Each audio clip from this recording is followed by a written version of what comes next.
Get ready for your daily dose of WordPress and web development tips, tricks, and insights to help you find success with WordPress.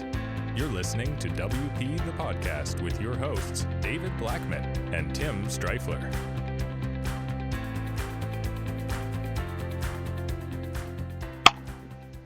Hey everybody, welcome to another episode of WP the Podcast, brought to you by WP Gears. I'm David Blackman. And I'm Tim Streifler. Today we're going to talk about what to look for in an email marketing platform. Email marketing is still king. You've heard Tim and I say it here many times before. Email is important. You know, people talk about email killers and this, that, and the other. And yes, you know, there's a lot of fantastic tools out there like Slack and Asana and all these project management and things you can use internally with your company and stuff. But as far as reaching clients and, customers, they're not all in your private internal, software that you're using to communicate and stuff. So the best way to reach those types of people is still email marketing. And we wanted to give you some tips about what you want to look for when you're looking for an email marketing platform. Yeah, definitely.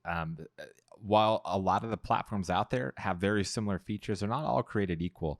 And kind of one of the things that prompted this episode was one of the Facebook groups that I'm an admin of, someone was asking a question and was saying, hey, what email marketing should I use now that MailChimp isn't good anymore?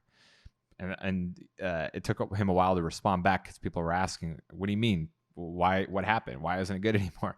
And what he was referring to was, I think it was maybe back in May or to June, so a couple months ago, MailChimp changed their pricing structure. And so in his mind, the price went up. It was not just the price increase, but also the way they do it changed. I didn't really pay too much attention to it. And so because it was now more expensive, it was no longer a viable option. And so one of the things I said was if price is your main, I forget the way I worded it, if price is the reason you're switching, then you're doing email marketing wrong, because price really should be not a huge factor, because like David and I have mentioned, email marketing should be a huge revenue generator in your business. And so you need to be able to make money from it. And so it's to the point where the price shouldn't matter too much because you're making so much money from it. You know, what's an extra, $50 a month or whatever it is, if it's doing everything you like and you like the features and all of that. So that's my big thing is don't care about price. Make sure it's doing the features, has the features you like the UI, the usability features, and make sure the deliverability is where it needs to be. I've tested out a couple other ones besides MailChimp, and I didn't get the same deliverability success as I got with MailChimp. I had people saying they weren't getting emails, that sort of thing. So, that's my take on it. Yeah, those are all good, important factors and stuff. Price should never be the only indication. It is one of the factors when you're evaluating a new tool that you're going to use and stuff, but Tim's right. Look for the features that you need. If you need sequencing, if you just need to send out a newsletter once a month, go with something simple. Don't get the Cadillac and stuff of email marketing platforms because there's just no need for it. But if you need complex e-commerce tracking, you want a pixel and you want to retarget customers and stuff, take a look in all of those. Most of these email marketing platforms have those features built in and stuff. So take a look. All the segmenting. Yeah, a general rule, heard this from Russell Brunson, is you should be making $1 per month for every subscriber you have.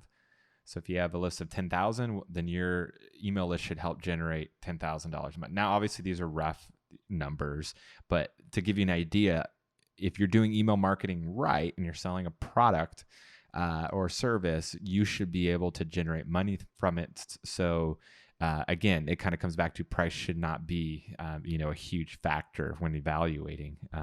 So anyways, that's my take on it. Hope this was helpful. I use MailChimp. David has used MailChimp as well as GetResponse. Yeah. And they're both great. So those are the ones that we recommend. Yeah. Tomorrow we've got another great topic. How often should you reach out to clients once their website is done? Tim, until tomorrow, we'll see you then. Take care. Bye-bye. We've come to the end of today's episode of WP the Podcast. Join us tomorrow for more daily tips and strategies designed to help you run your WordPress business toward success. Remember to subscribe to WP the Podcast so you can stay up to date with each episode. And don't forget to rate and review us. We'll see you again tomorrow right here on WP the Podcast.